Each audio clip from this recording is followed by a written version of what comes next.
I wanted to come out and meet Mr. Dennis because I've heard so many great things about him, and I wanted to come out and find out about the man himself and find out what he stands for. And it's very important to me as a Mississippian to find out where their heart is, what's their true meaning behind running for such a high office, obviously the highest office in the state.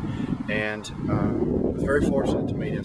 It takes more than just great speeches and knowing how to make a great speech to be a governor. It takes knowing how to run a business and communicate and deal with people, and I believe Mr. Dennis can do that. Well, I was here. I wanted to actually meet Mr. Dennis and get to know him, and as we'll have different candidates running for the Republican ticket for the governor's position, so I definitely want to take the opportunity to come out and meet him. Heard a lot of great things about him, and just wanted to see what he represented and learn more about him today. What do you think is the number one issue facing this part of the state?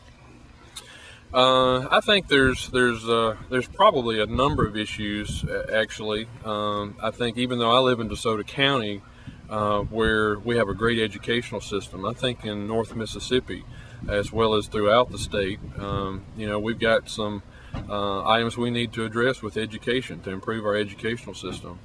I think something else that's very important is to bring industry into North Mississippi, again, as well as Mississippi in general.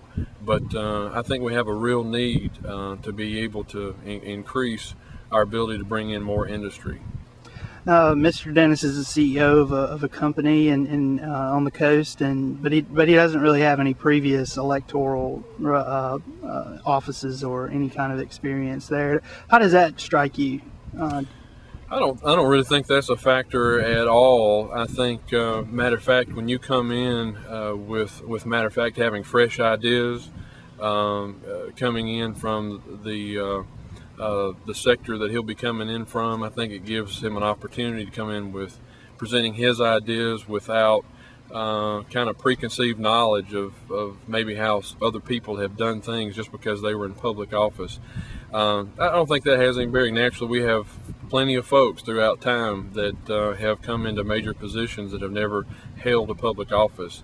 And I was pleased to see today in meeting him that the way that, I think you're looking for a person that can carry themselves well, can speak well to people, and have a general knowledge base of different things, and obviously he had that, so I enjoyed meeting him today. The issues are the same, generally speaking, around the state. Some are a little different locales, but they're basically the same wherever you go. But we are getting the message out. People do understand it, and they do understand that private sector leadership, if you look around the country, is where the successful parts of the country are going, not career bureaucratic politicians. They're going toward private leadership.